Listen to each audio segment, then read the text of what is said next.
महाकुंभ 2025 में भोपाल की बेटी हर्षा रिसारिया वायरल हो गई है। उनके वायरल होने के साथ ही कई विवाद उनके साथ जुड़ गए हैं।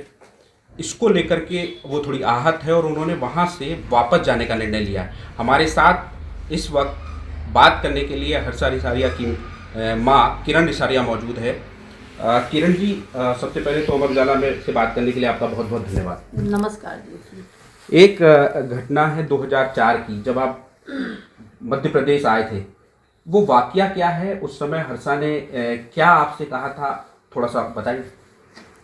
2004 में ही महाकुंभ में हम आए थे। ये उज्जैन का कुंभ लगा हुआ था, वहाँ गए थे। तो बच्चे उस समय बहुत छोटे थे, तो स्नान के लिए जब जाते हैं तो आम सी बात है कि आम जनता को साथ में शाही स्नान नहीं कराया जाता है। उनका टाइम अलग होता है या जाने ही नहीं देते हैं उस दिन को।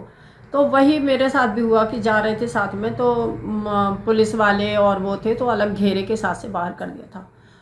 मेरी बच्ची उस समय बहुत रोई थी। वो यही बोली थी कि माँ आप रो मत, यही कुंभ आएगा जिस दिन हम शाही स्नान खुद गुरुओं के साथ में करेंगे। एक वक्त ऐसा आएगा। तब मैंने उसकी बात हंसी से टाल दी, क्योंकि वो उस समय बच्ची थी, टाल दी थी। और अब ये बात मुझे याद आई कि सच में वही टाइम है कि कुंभ के स्नान के समय ही मेरी बेटी ने शाही स्नान किए, गुरुओं के साथ किए। ये उसकी प्रतिज्ञा थी या ऊपर वाले का आशीर्वाद उसके साथ रहा, जो पूरा हो गया उसकी। शाही स्नान किया हर्षा ने, लेकिन इसके साथ में उनके साथ कुछ विवाद जुड़ गए। कई साधु संत उनको लेकर के जो है सवाल कर रहे हैं। इसको लेकर के क्या कहें? कुछ नहीं, यही हम तो यही कहेंगे कि आप लोग बड़े हैं और वो एक मध्यम परिवार की बेटी है, कुछ गलत नहीं है। कई जैसे कह रहे फॉलोअर्स बढ़ाने के लिए वो वाकई शिव भक्त है और शिव जी की ही आराधना पूजा करने के लिए 45 दिन का ये सब लगता है, वो कुंभ में गई थी। कोई गलत नियत से या गलत सोच के साथ वो कुंभ नहीं गई है। तो आप लोग प्लीज़ उसको बारे में ऐसा ना कहें। आप लोग हमारे आदरणीय हैं, पूजनीय हैं, उसको सही रास्ता दिखाइए, आप उसे गलत मत समझिए।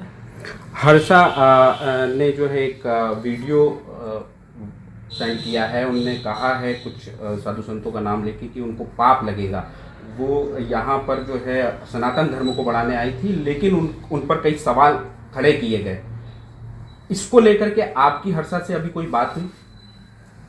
नहीं, इनको लेके नहीं हुई। बस उसने ज़्यादा मुझे बात भी नहीं करती है वो इस मामलों को। वो तो यही कहती है कि मम्मी आप भरोसा रखना, मैं कभी गलत काम नहीं करूँगी, ना कर रही हूँ।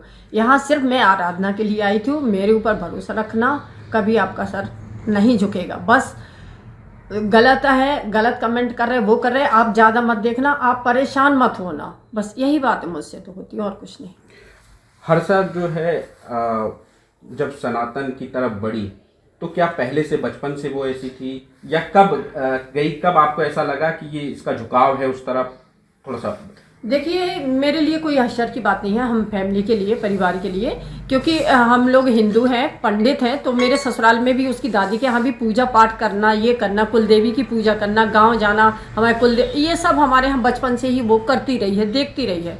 शिव महापुराण वगैरह जैसे होता है, भागवत होती है, ये लोग हमारे यहाँ होते ही रहते हैं। तो हम लोग के लिए नया नहीं है।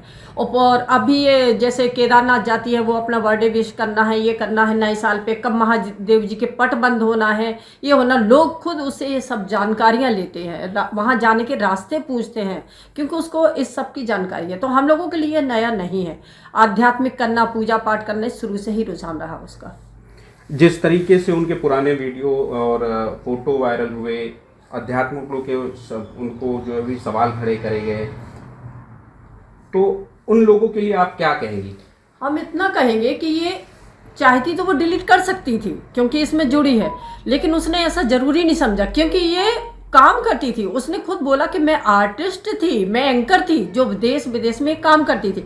भाई विदेश में जाएगी तो घूंघट तो नहीं डालेगी ना, सूट तो नहीं पहनेगी ना, स्टेज पे पहनेगी तो वन पीस भी पहनेगी। वहां जैसा ड्रेस का बोल दिया कि ये पहनना है, ऐसा काम करना है, तो उसने पहना हुआ है।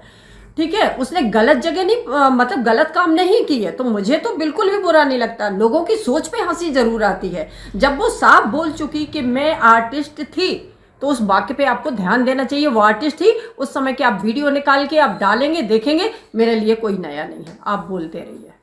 हर्षा कब जो बात कही जा रही कि उन्होंने दीक्षा ली, तो क्या इस संबंध में उन्होंने आपसे चर्चा करी थी जब वो इस तरफ जा रही थी, क्योंकि वो एंकरिंग से जुड़ी हुई थी? एंकरिंग से जुड़ी थी, वो उसका काम था, सभी के जैसे अपने अपने काम होते हैं, वो उसका फील्ड का काम था।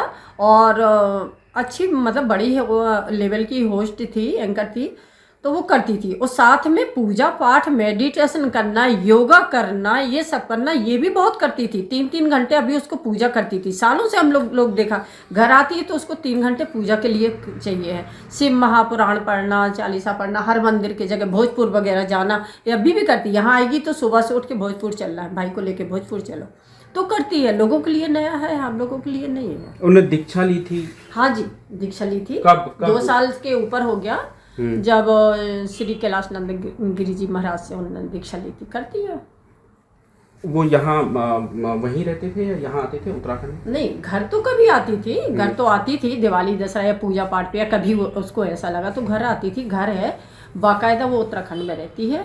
और हरिद्वार उनसे मिलने, गुरुजी से मिलने, वहाँ से पूजा पाठ, आश्रम जाना, गौ सेवा करना, हर साल केदारनाथ जाके गरीबों में कंबल बांटना, ये उसका काम है। यहाँ से कंबल खरीद के वहाँ जाके कंबल वितरित करती है हर साल। वो गौ सेवा करना है कि बाहर से कुछ भी खरीदना, गाँव को गौशाला वगैरह में हरिद्वार में दान करती है, ये करती है, उसका काम है, हम लोग को पता है।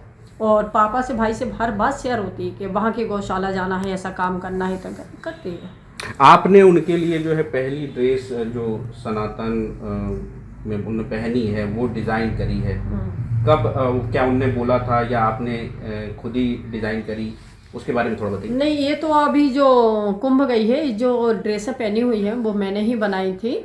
उसने बोला वहाँ पे जाना, मुझे सूट नहीं पहनना, तो धोती कुर्ता पहनना, तो मैंने उसको लिए धोती कुर्ता बनाए हैं। उसके पहले भी वो ऋषिकेश वगैरह में जब शिवरात्रि के बड़े बड़े प्रोग्राम होते हैं तो उसको बुलाया जाता है ऋषिकेश में, मंदिरों में, तो धोती कुर्ता ही पहनती है, वो बनवा के लेके जाती है। उसको देख के कई लोगों ने बनवाए उसके। अब जब वो वापस लौट रही है तो कई लोग जो है उनको ट्रोल कर रहे हैं, उन लोगों के लिए आपका क्या जवाब? क्या बोलूं मैं इस बारे में, कुछ नहीं बोल सकते। हो सकता उसके एक आने से अगर उन लोगों को खुशी प्राप्त मिलती है तो ठीक है, वो खुश हो जाए, और क्या बोलूं। हर्षा के लिए एक कोई मैसेज जो आप देना चाहें? हर्षा के लिए तो हम उसके लिए यही मैसेज बोलेंगे कि बेटा, अगर मेरी बात सुन रही है, जिस मकसद और जिस काम से गई हो कि शिव आराधना, शिव पूजा करना, कुंभ में करना है, गुरुओं की सेवा करना है, वही काम करो। अगर गुरु या बड़े लोग कहते हैं तो अलग रह लो, अलग जैसे आम पब्लिक है वैसे रहो, पर अपने वहाँ से आओ नहीं। पूरा अपना सनातन से जुड़ो, हिंदुओं को बताओ। जो आज तुम्हें गलत समझ रहे हैं वही लोग एक दिन तुम्हें अच्छा समझेंगे, तुम्हारे काम को देखते हुए। तो ये थी किरण रिछारिया, हर्षा रिछारिया की माँ, जिनका साफ कहना है एक हर्षा को लेकर के भी उन्होंने मैसेज दिया है और उन ट्रोलर्स को भी एक जवाब दिया है कि हर्षा, उन लोगों की बात नहीं सुनना, जिस मकसद से, जिस उद्देश्य से तुम वहाँ गई हो वहीं पे रहो और सनातन को आगे बढ़ाओ। अमर उजाला के लिए भोपाल से आनंद पवार। अमर उजाला जीवांजलि के सारथी की मदद लें और महाकुंभ में स्नान जरूर करें।